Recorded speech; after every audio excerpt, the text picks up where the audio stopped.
Welcome back to Share the Load. I'm your host, Mia Schachter. I use they, them pronouns.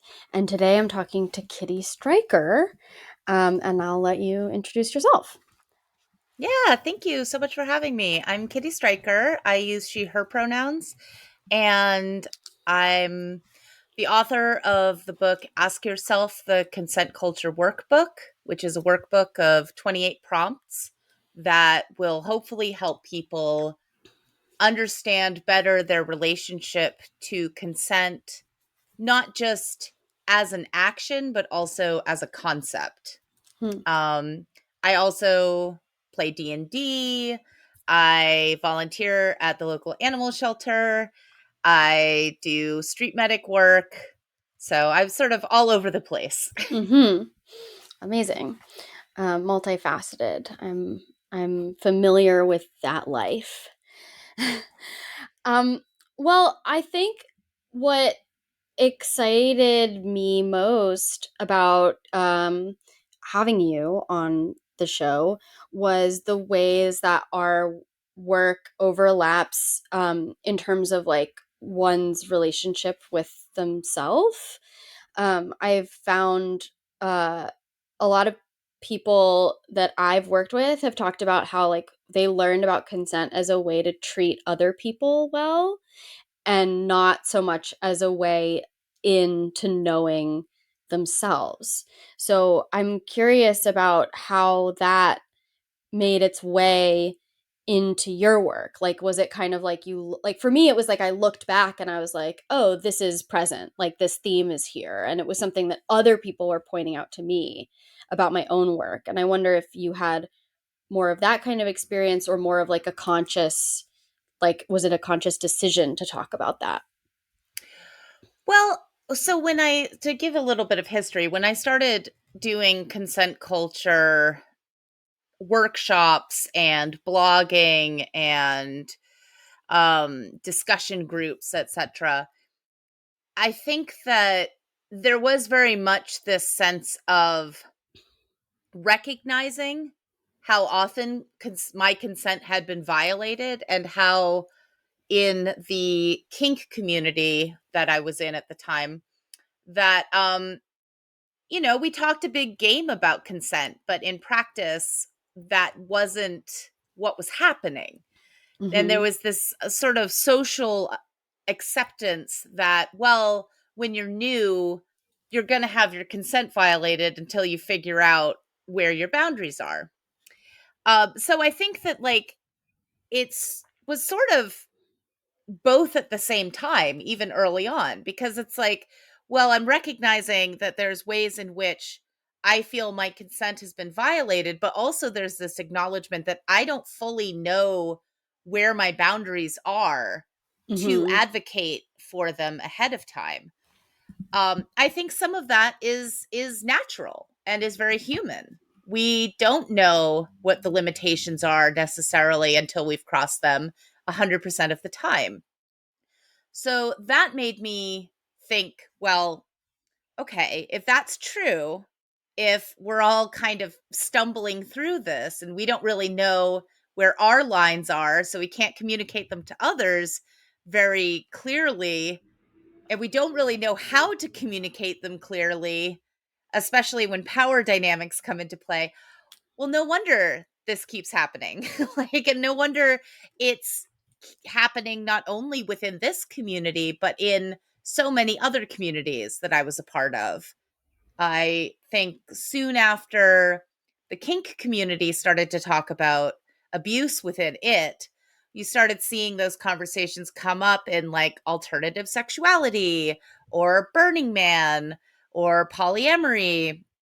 So I think that and I mean I would even say from there you started to see it like, oh, and also this impacts workers collectives and like, so it's like as you started to expand out, you started to realize, oh, okay, well, this is impacting everything in my life.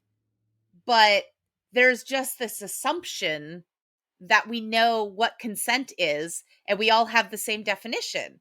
Mm-hmm. And that there's this moment when I guess when we become 18, that a light shines down on us and we're deposited with all of our boundaries. Right. Um, but that's not what happens. No. So how I guess the question that I ended up coming up with through this was, how can you acknowledge that that is not practical or possible while also acknowledging that when your boundaries get crossed, it hurts? How can you acknowledge that sometimes people are crossing boundaries because they are uncaring and selfish, but sometimes they're doing it because they don't know what they're doing either? Right. And maybe it's not malicious. I think a lot of conversations about consent at that time that I was witnessing was about avoiding rape culture, Yeah. avoiding this negative thing. And I saw the definition of what rape culture was, have this definition creep that started to cover so many things. Mm, Um, but there wasn't a lot of discussion of, okay, so what do we do instead? Like, what are the tools? right. So a lot of my work was about that. So it was sort of concurrently recognizing things that were happening with other people, and in that sort of dynamic way, while also being like, oh, but I'm responsible for figuring this out for myself also. Yeah. Yeah, I really like a lot of what you said in there. I think I've seen a lot of what you're talking about, and like a lot of conversations around consent are like, how do we avoid sexual assault?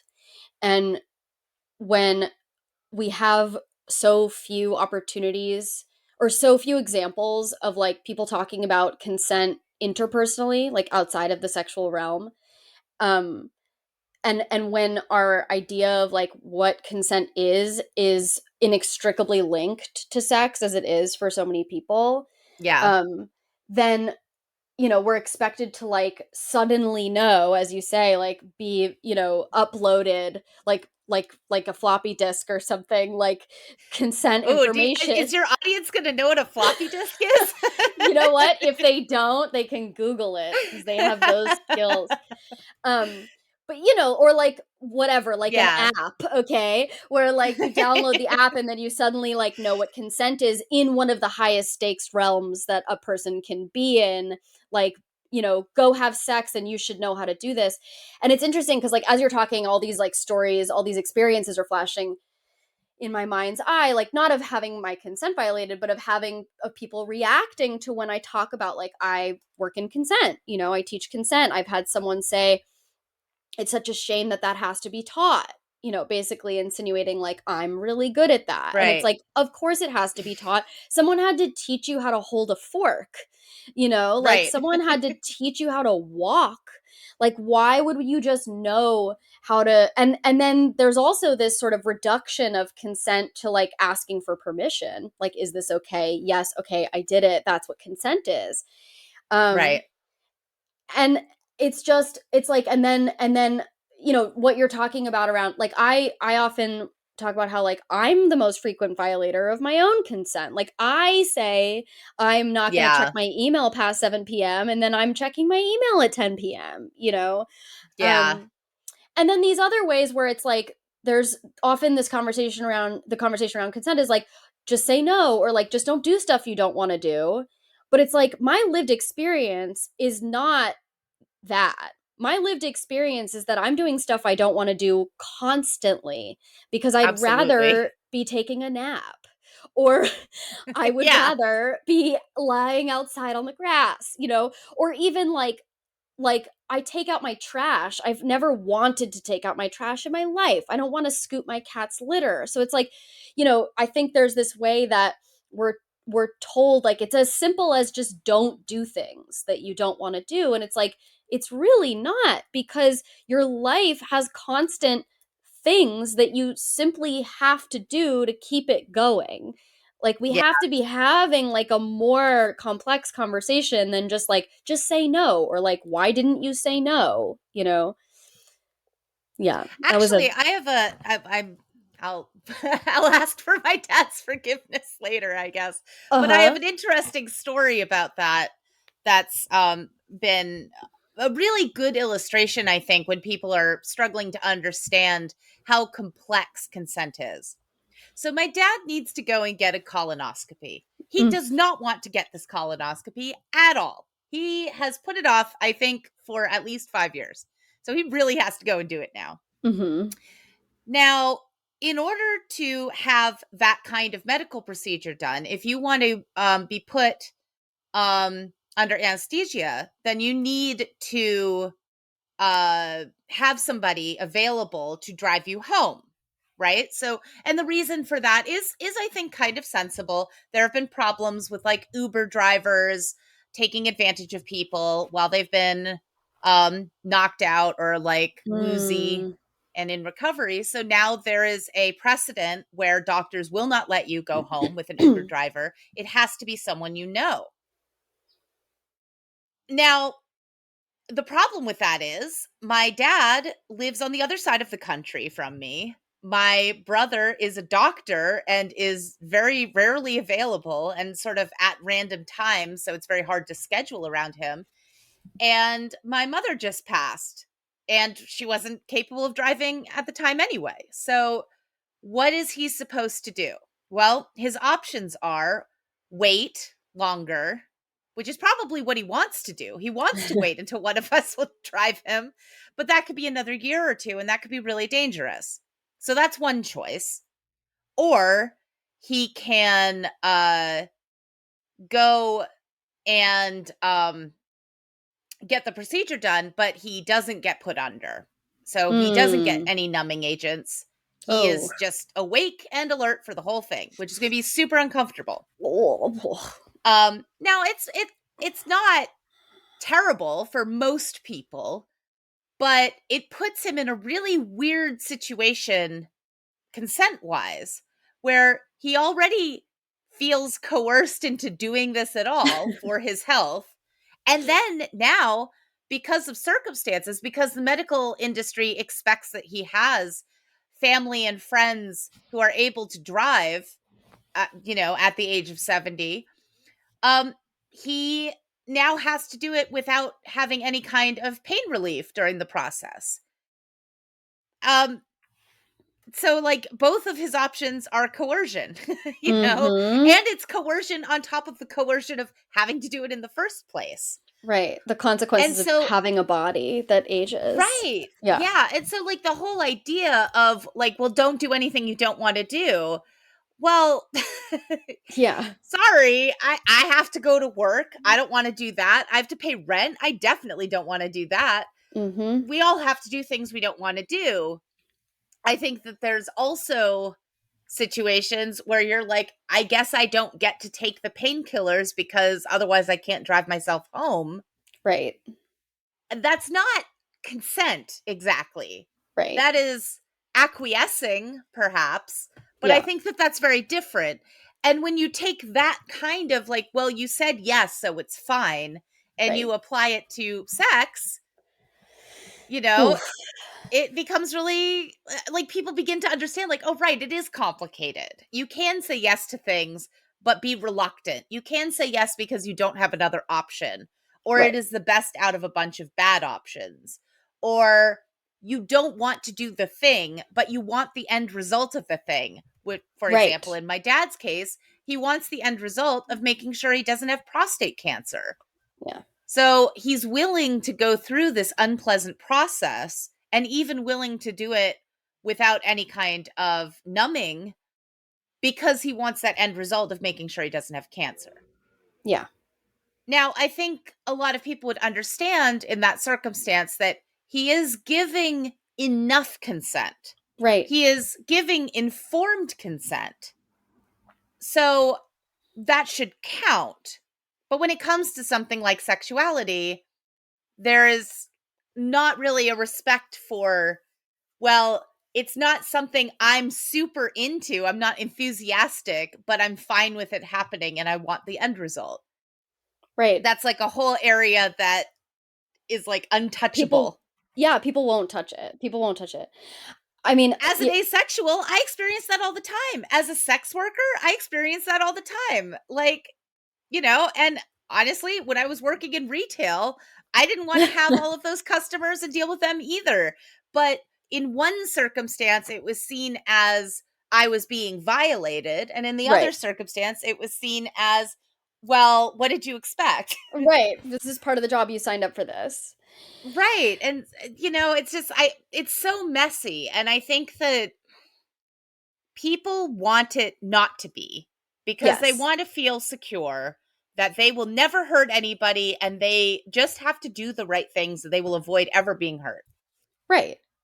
I hate to say it, that's impossible. That's not going to happen. You're going to get hurt and you're probably going to hurt other people. And that is just part of living in a society where we are all wounded animals stumbling through the brush. You know what I mean? Yeah, being Like, in that's just going to happen. relationships. Yes. Yes.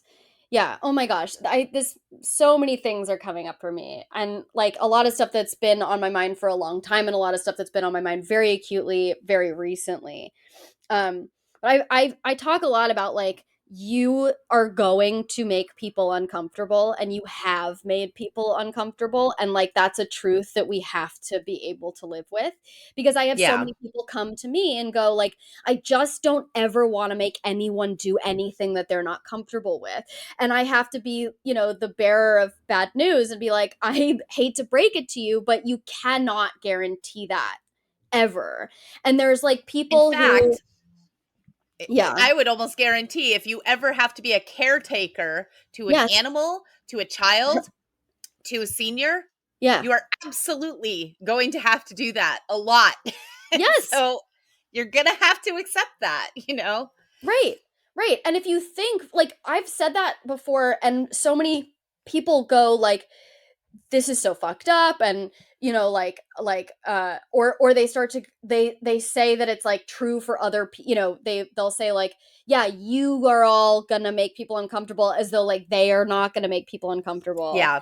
and it's like hang on a second if you turn it back on yourself for a second think about how often you've been made uncomfortable and not said anything like I had a guy at Yeah. craft services call me sweetie and like I didn't say anything it wasn't worth my energy like so I Right. didn't say anything and like was I hurt no I'm okay you know but like from a consent standpoint like no I never agreed to like be called that but I'm not Yeah. also leaving that dynamic feeling like violated and now I have to like get help. That has been a huge reason why I've tried to pull a lot of my consent conversation stuff away from sexuality because I Yeah. think that that is such a touchy area that it's hard for people to have any kind of objectivity.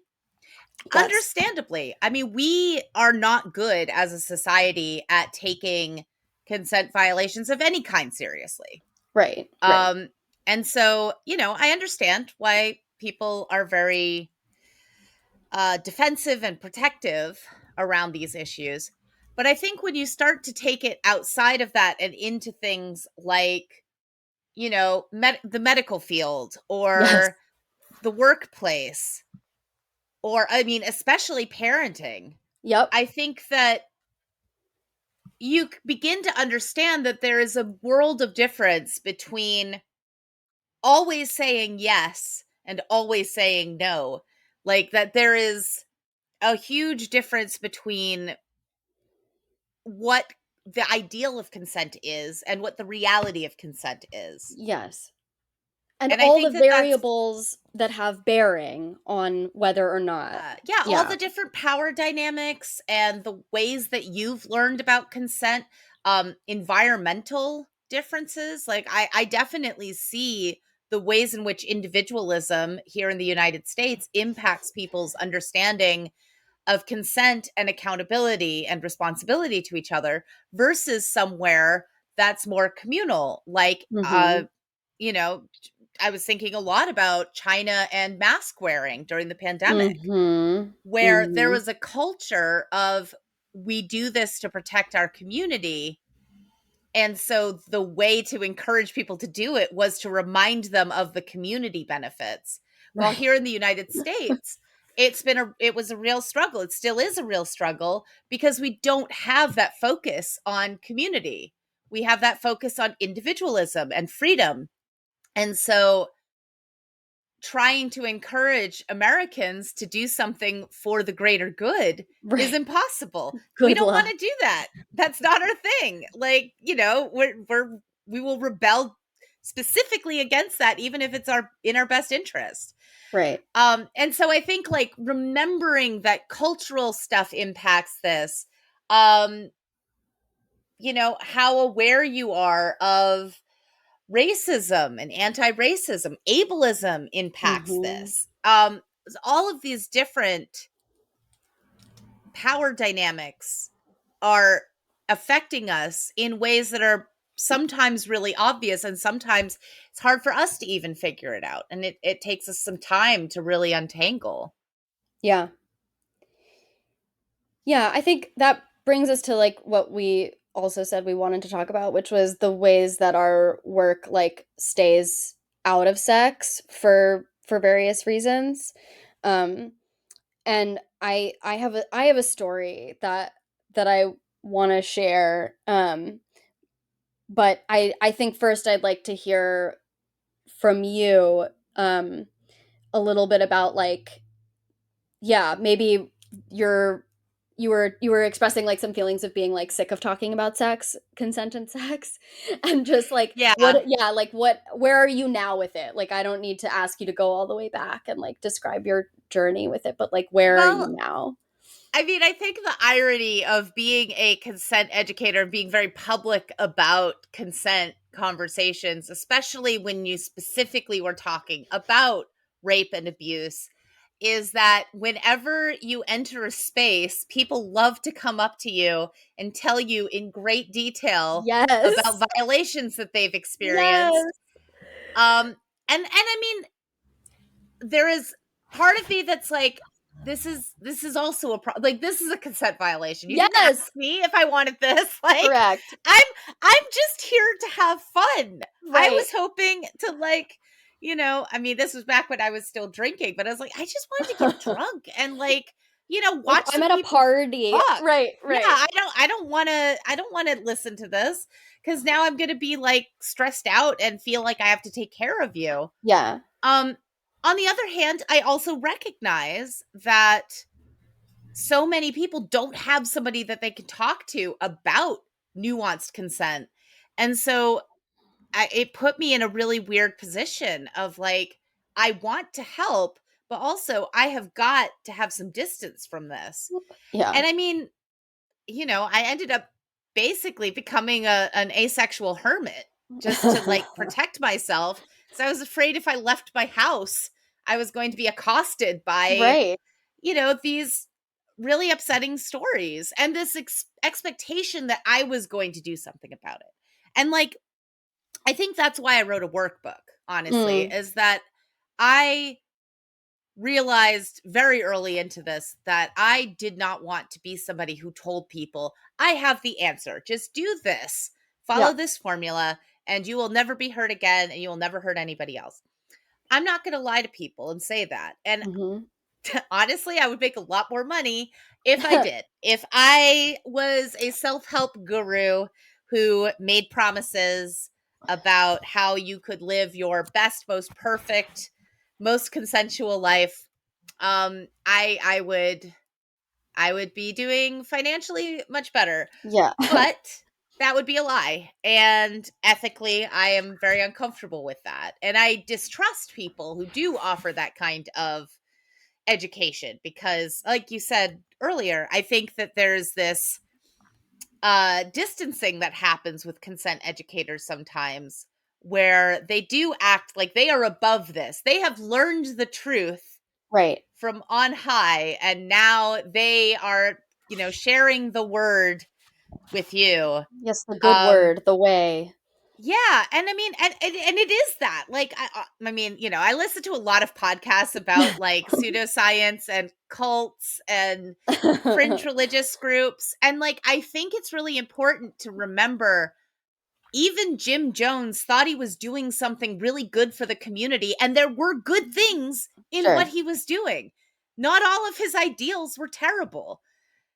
That's what makes it so creepy, you Right. know? And like, I really didn't want to be that person myself. Like, I don't want to be a pillar of the community in that way, because that feels incredibly unstable and it gives me no room for my own mistakes, which I absolutely know I will do again, you know?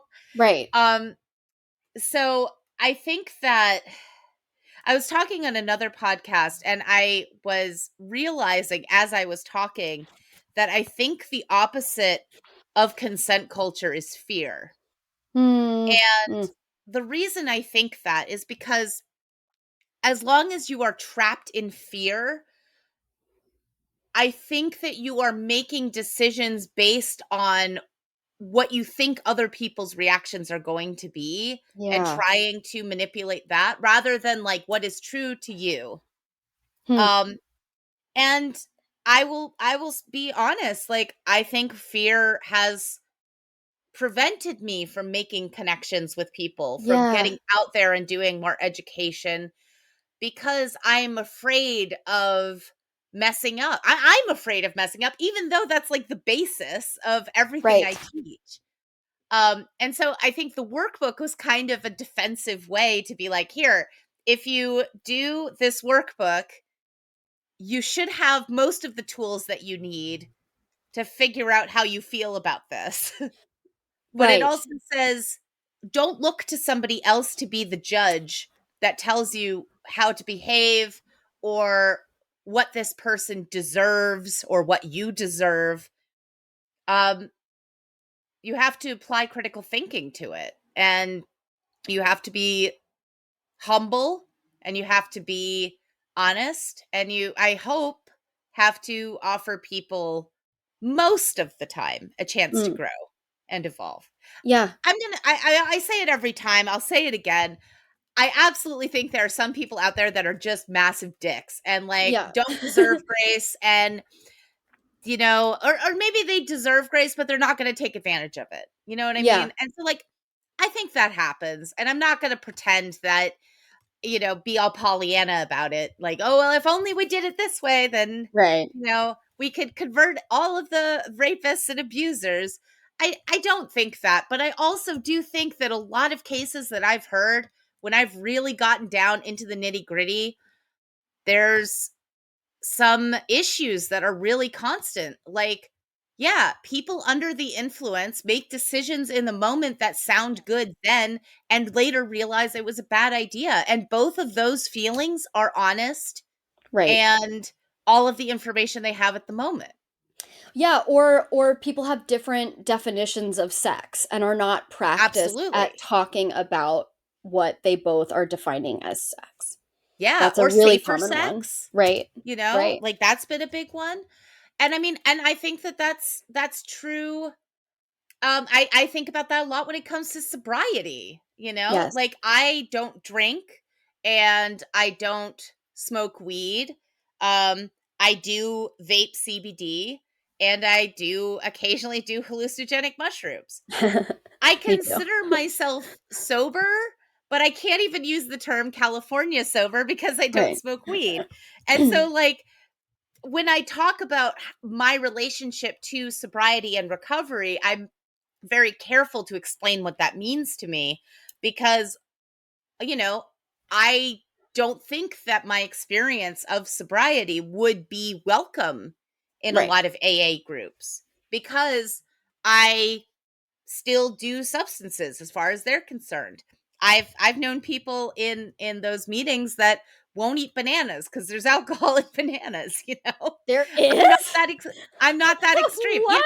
there is. It's not a huge amount, I but there didn't are know people who that. care. There are people who care about that. Wow. Um and you know, and I'll drink kombucha. I'm not like worried about that. Yeah. To me that's not going to challenge my sobriety. To me, drinking a non-alcoholic beer is not Mm, something that impacts my sobriety. But if I'm holding a sober event, I am going to double check that my right. definitions are okay with everyone else, and I'm going to set the tone Yeah. at the least comfortable person. Right. so that Right. Right. everybody is comfortable, And that involves a lot of foresight and thinking. And sometimes something will come up that I haven't thought about, like Right. bananas, Yeah. like, Wow, that's new to me. yeah, and so like I think that that's why the humility is so important, right? Because like, yeah, why you would never think that that would be an issue, or like kombucha is a non-alcoholic drink. So Mhm. you wouldn't really think of that as a problem at a sober picnic or something.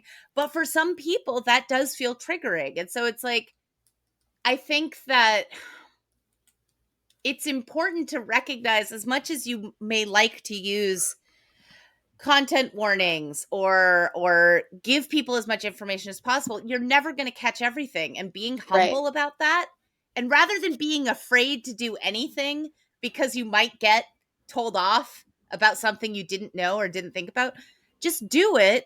And then when somebody says, hey, I don't think you knew this, but were you aware of this, say, oh my god, I didn't, and I'm glad to take Yep. that information on board, Right. and then figure out what you're going to do next time. Maybe you will make it clear there will be bananas here, and that is Yeah. okay. And if that is uncomfortable for you, this is not the picnic for you. Or maybe Right. you'll say, I really want that person here, so I'm not going to have bananas, and I'm going to encourage other people not to have bananas either. Yeah. I think that both of those are fair. It's just like, yeah, it's that challenging that fear, not letting being afraid make you freeze. Yeah. And I think, to what you're saying about the reason why you provided this workbook was so that other people could ask the questions of themselves to figure out what they believe. It's like that's it. Like you get to decide what you believe Yeah. and what you're going to, how you're going to host and have bananas or not, and then other people are going to get to do that for themselves. I So much of what you're talking about, it's really amazing. It's like you're kind of reading my mind right now because I posted Not on today. purpose. No, it's okay. You're allowed. Um I posted today about content warnings and how, like, in my classes, I prioritize vulnerable sharing over the need to like monitor what you're going to say and try to give a content warning in real time. Like the class itself is about consent. We're going to be dealing with themes that are heavy and difficult. And like the class itself, I'm going to be able to tell you what I can think is going to might be activating, but I also trust that you're going to be able to manage your own activation, and this is why I have like an age requirement in my classes. And Mhm. and that when it comes to informed consent, like I can give you the information that I think I would need, but I cannot read your mind. And so if you need certain information, then you need to ask me for that. Like that's what we need. This needs to be like a Yeah. collaborative effort. Yeah, absolutely. And also, and it's okay to be in a space and then suddenly be like, "Oh, actually this is too much for me right now," Right. Like that's okay too. I've been thinking about, I usually, when I do a consent workshop, I'll say, "Look, you can straight up get up and leave whenever you want for whatever reason. You will not Mhm. offend me. I, you know, want you to take care of yourself. Whether that is you need to take a call because your kid is being babysat, or you are bored and you don't want to be here anymore, that's fine, Mhm. Like, and I almost think that it might be worthwhile for me to plant somebody in the audience who's To just do get up it. and leave, Yes. because I think that there's that sense of like we need somebody else to do it and prove that it's fine so that Right. For we feel permission. safe. Yeah, and so it's like sometimes you do kind of have to give that, like, no, really, it's okay. Yes. Yes. Because I think it's trained out of us, like we're Right. encouraged to sit through things Well, and to and worry just, how you're going to feel about them leaving, as opposed to like, what yeah, do I need? I need to leave. yeah. And I mean, I think saying like, the only person you have control over is yourself, right? Like, Hmm. no matter what, like, you can do the best you can to communicate with other people and hope that they will respect what you say. But, like, the only person that you can ultimately control is yourself and your choices. Um, and disengaging is a fair choice Right. and is perfectly fine. I mean, I've gotten up and walked out of a workshop because I wanted to smoke a cigarette and I just needed to do that right now. Mhm. And Mhm. that's fine. I think that I mean, I would say the education system kind of pushes us to put our own needs aside. You can't eat in the classroom. You Right. have to ask to use the bathroom, and you can only do it once per class or whatever. Right. I mean, I know as a child, I peed myself because I was afraid that I wasn't going to be allowed to go to the bathroom and I didn't want the embarrassment. Mhm. It's just like, yeah, I think that's really sad, Yeah. like, and I think that, like, it's so interesting that we preach this individualism and at the same time people are desperately afraid Mhm. To to ask for what they need. ask for what they need. And like I think that we've really pushed that. Yeah. Yeah, I want to go back to something that you were talking about before, which is like this thing that I've also been, it feels like again like you're kind of reading my mind because I have these posts like lined up over the next couple days and I'm like, wow, this is just like so on point. This idea of like no matter how as a consent educator that you become like the arbiter of good and bad and Yeah. that people look to you as a spiritual guide or a guru and then like your greatest failing is your humanity no matter how Yes. much you or I talk about like consent mistakes are part of life or like sometimes you don't know what your boundaries are until you find it, like you may not know that you don't like something until it happens and then you're like, oh, this is a boundary, um and that people are going to look to you for the way, and I'm starting to see that especially on social media, and it's like, with bringing consent into it, it's like this is not something that I agreed to, and I often feel like the posts in which I'm addressing this phenomenon get the least amount of traction because people Mhm. don't want to look at it. um and then also seeing this thing that you touched on where like a lot of people, yeah, like don't they'll even look to you as like the expert on them, like the process of like self inquiry and knowing yourself and like finding the way that works for you is like so intimidating and not something that we often have modeled for us or encouraged. And so as a result, there's a lot of like deferring to the judgment of people who are seen as authority figures. And like for me, I started doing this because it was changing my life, not because I thought I was like better at it than anybody, or that I thought I was like ever going to be perfect at it.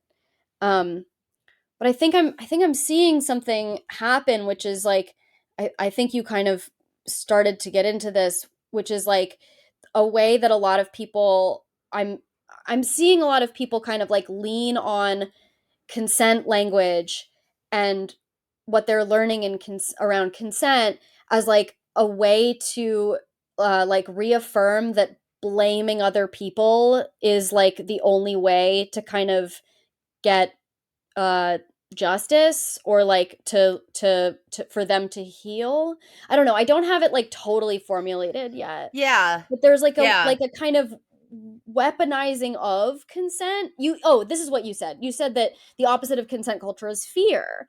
And I'm seeing Mhm. a lot of people use the language of consent and like, say like but consent as a way to like bypass their own work on like or even to like find support and find healing. Well, my consent was violated, therefore someone else has to be punished in order for me to be okay. And so often, we've been talking about this, like consent violations happen because people have conflicting needs or different definitions of something, or it was an accident.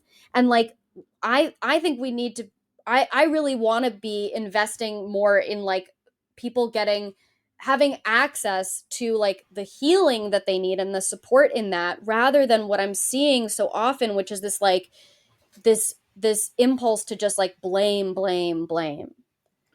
Well, I think a lot of that, I mean, fear and shame kind of link together there. I think that there's the reason why people need to have someone to blame that isn't themselves is because, victim blaming is a real thing and that Yes. sucks. And like, that's also not okay. And so like, it's just so hard. Like none of these things, I think, can have a formula that works in Yeah. every situation. It's just impossible because we are all different people who have different needs and different ways that we grew up and different spiritual inclinations that impact our relationship to consent. I think it's interesting because I've been reading a lot about different people's relationships to religion, and I've appreciated some orders of nuns who just are nuns by themselves. They don't interact with the public. They do their own thing. They have a relationship to God, and that's that. Like they're not looking to evangelize to people. They're not looking to impact policy. It is against their relationship to God to force their opinions on others. Like that has nothing to do with their spiritual inclination. And I feel like that's kind of how I feel about consent, that like I the guidance I can provide is encouraging you to ask better questions and Mm-hmm. really sit with those answers and to let those answers change over time. Yeah. I was much more angry and vengeful in my radical politics when I was in my 20s. Mm-hmm. Um and I mean, I still have bits of that, and like that still exists for me.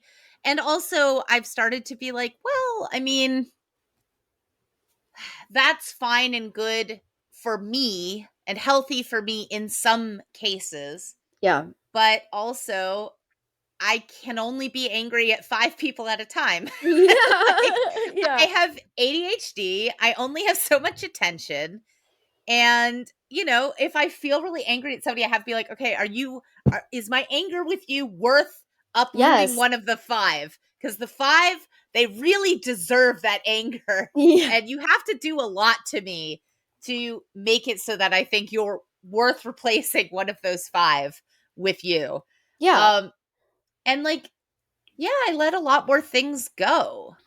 Right. Um, I've also been thinking a lot. I listened to a podcast that I really recommend. Well, it was a video presentation that I heard as a podcast by Carrie Poppy from Oh No, Ross and Carrie, which is a podcast of 2 ex-evangelicals who are exploring pseudoscience and claims of the paranormal and various fringe religions.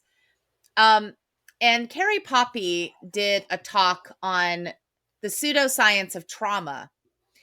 And like that was definitely one of those things that I listened to and I was like, I'm going to be thinking about this for a long time, Mm, because she made some really interesting points about the definition of trauma and how that definition has sort of crept from being extremely narrow to being almost too broad, mm-hmm. and that a lot of like influencers Mm, on social media who talk about being trauma informed, they aren't scientifically trauma informed. Like they aren't reading that data. yeah. um they are speaking from a place that I think is also important, that sort of intuitive communication with people that isn't possible necessarily to put down in a peer reviewed double Right. Right. blind Right. study. But also that means that you can make claims that don't have a lot of support, and that a lot of people who read these claims begin to define all of these things that happen to them as trauma, and it doesn't make them feel more heard or seen. It makes them more afraid. It makes them more paranoid. And thus they begin to cling to these educators who could tell them what to do and how to be less afraid. Thing, like, why does he do that? It's like these things. I think there is something to having those resources, But I also think that's getting way out of control. And you need to have the balance of, like, is this serving you anymore? I think that it is fair to be wary based off of red flags you may have seen in the past. But I don't think that it's helpful to say that every person who's ever hurt you is a narcissist. Right, You right. know, I think there's a limitation there. And I think that when you do that, you're not serving yourself, in that you are, first of all, you're saying these are behaviors that other people do to me and I Yes, have never done them, which right. I'm I'm going to say this, we are all selfish. We are Yes, all selfish. We have all done things that would be listed as narcissism according to these Instagram influencers. And if you right. can look me in the eye and say that you've never done it, I'm going to call you a liar to your face. Yeah, We have absolutely all done it, because we live in a society based on individualism. So, of course, we have. We've been encouraged to do that. yeah, So, maybe rather than saying like everyone is an abuser and everybody is a narcissist, it is better serving us to sit back and say, what are my behaviors and how can I model more of the behavior I want to see?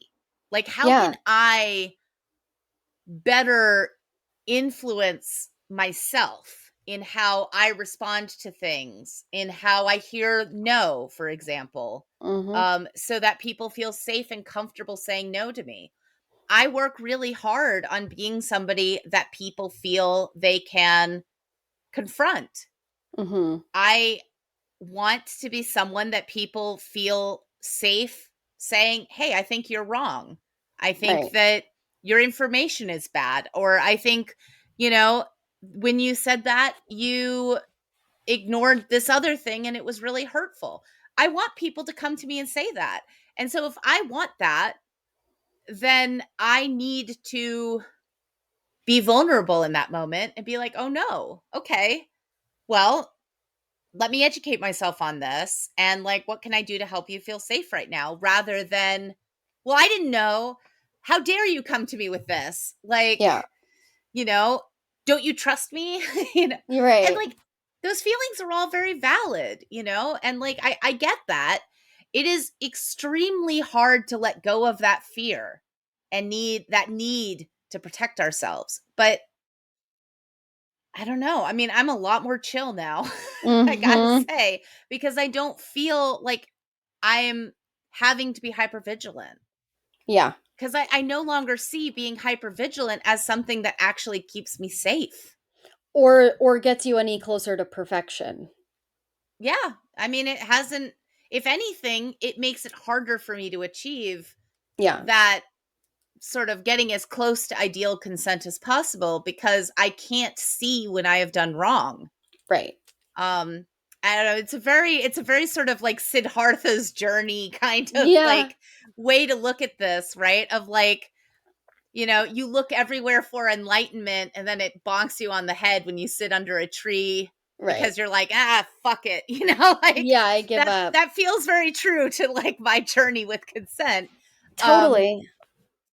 and I think that's really cool, like, I think that's very exciting and fun. And I think that, it's, yeah, of course. Of course it's a hit to the ego when I fuck up and somebody tells me that. Of course it is, because I'm still a person, but I make a choice to control my own behavior and do the thing that I hope will encourage people to come to me and do that, because I want them to give that same grace to other people.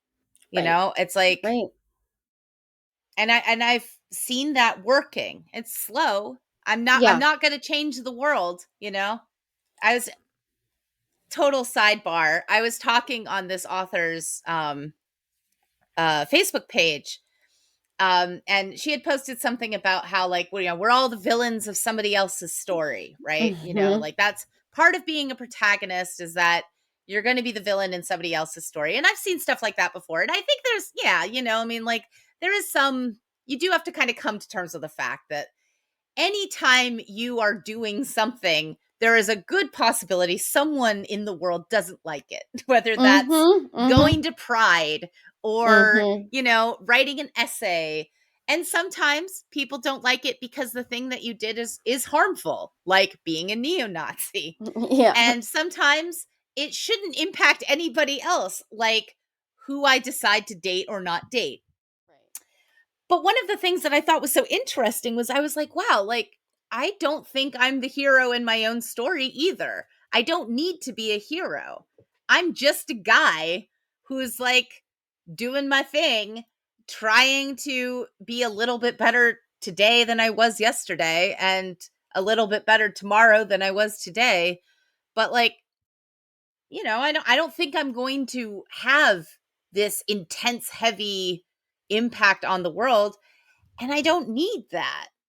I just want to make my little bit of the world a little bit better. Um and I think that's enough. But I think that it's hard for people to accept that. And this guy like almost immediately responded, was like, well, that sounds like a boring story. And I was like, is it though?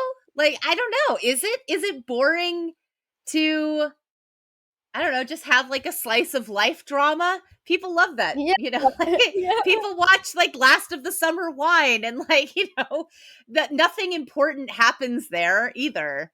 And that's Yeah. fine, like I think that individualism leads to us feeling that fear that we are irrelevant and that our opinions don't matter, the things we do don't matter. Um, but I don't think it has to be extreme. I don't think you have to be perfect at consent to make a big, meaningful change in your life, and that will have a ripple effect around you. Or even to write a And book about consent. yeah, I mean, honestly, I think like it'll be awesome if like 500 people read it. Like Yeah. that's 500 people that I've hopefully gotten to think a little bit more about what do they mean when they say the word consent. And that's Yeah. worth it to me. That's Yeah. enough. It doesn't have to be a New York Times bestseller. I don't have to go on the talk show circuit Yeah. for this to still be valuable. And I wonder if the reason why people are afraid to sit with these issues and have these conversations is they're afraid that if they do it a little bit, they have to do it a lot. Mm. It's like if you care, I mean, I'm sure you've seen this too, where it's like, well, why do you care about this issue and not this other issue? Right. It's like, Right. because I'm physically incapable of caring about everything all the Yeah. time, I would kill myself. Like, it's Yeah. just impossible. So, like, yeah, I guess letting people have that grace of like doing what they can, trying to treat people in good faith so that they can come to you in good faith, even if they didn't at first. Yeah. It's just, it's a little bit less antagonistic. And you know what? Sometimes you're going to get burned, and Yeah. sometimes someone's going to get through that you're going to be like, ah, I should have seen that one coming. And Mm. you're going to miss a red flag or whatever. Um, and that's okay, because that's also part of being human, you know? I think I don't want to teach people avoidance so much as I want to teach them resiliency. Mm. Yeah. But I'm that's a with harder you there. sell. That's not as All right. pretty, you know? Yeah, like how do you like I can help you stay completely safe versus like I can support you a little bit in like figuring out how to rebound. Yeah, I can help you figure out how to be rooted enough in who you are that you know that you will ultimately be okay, Yeah. you know? Yeah. That's Um confidence in my book. I think, I mean, I live in earthquake country, so we're always waiting for the next big earthquake. And I think that I know she's problematic, but there's a Annie DeFranco lyric that I always think about, which is about how buildings and bridges were made to sway in the wind. Mhm. and how important that is to me. That, like, yes, you can build something, but it does need to be flexible, because otherwise something's going to come that shakes you up a little bit and you're going to completely fall apart and Yeah. harm a lot of people in that process, Right. you know?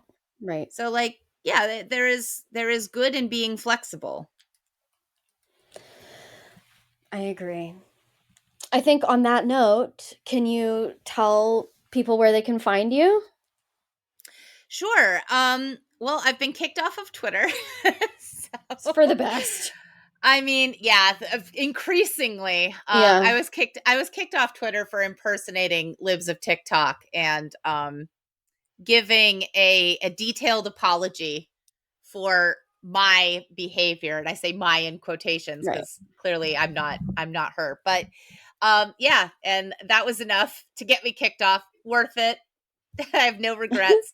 Um, so instead, you can find me on Facebook. Officially, Kitty Stryker is the page where I post about book stuff and workshops that I'm doing and other projects that I'm working on. You can also find me on Instagram, Kitty_Stryker, and that's Stryker with a Y. So Stryker, and Kitty, Kitty. You can also find me on Medium at Kitty Stryker. I'm hoping to post more on there. I have a huge list of essays that I've been meaning to write, that I just need to do some microdosing and get onto it. Like, Mm-hmm. get those essays written. Um, and Yeah, I think those are the main places. Oh, and I have a Patreon. If you like my work and you want to help fund it, it is increasingly difficult to find platforms that will allow you to talk about consent who don't consider it to be too sexual. Facebook won't let me advertise, for example, because Mm. they consider consent to be obscene. Um, so yeah, I can always use Patreon support. So that's patreon.com/Kitty Stryker. Um, and I will be posting little sneak peeks to stuff that I'm working on, podcasts that I've been on, any kind of behind the scenes stuff that all goes up on there. Cool. Amazing. Well, thank you so much. This was a great conversation. It's really nice to talk about consent in like such a deep way. Yeah, thank you. It's been really fun. I like to talk about these more juicy Yeah, questions. me too. Which actually my publisher would scold me if I didn't point out. Yes, I do have a book. I have two books out actually. So the first book is Ask Building Consent Culture, which is out on Amazon. You can get it thrift books. You local library might even have it. And if they don't, you can ask them for it. So that's an anthology of essays from a diverse group of people talking about consent culture in a lot of different areas. It is not meant to give you answers to any of these questions, but again, it encourages you to think about, yeah, I never thought about consent and wrestling, or I never really thought about, consent and parental consent around transition. It goes into a lot of those issues without giving you and here's what we should do about it. Mm, And then my workbook is Ask Yourself, the Consent Culture Workbook. And same, it's out now on Amazon and was it bookstore.org, etc. So yeah, check them out. Give me reviews, even if they're bad. Honestly, the bad reviews of the first book really helped me fine tune the second book. So I absolutely encourage you to tell me what you wanted to see and what I didn't do. That really cool. helps me. So That's great. All right, Kitty, thank you. It was a yeah, pleasure. thank you.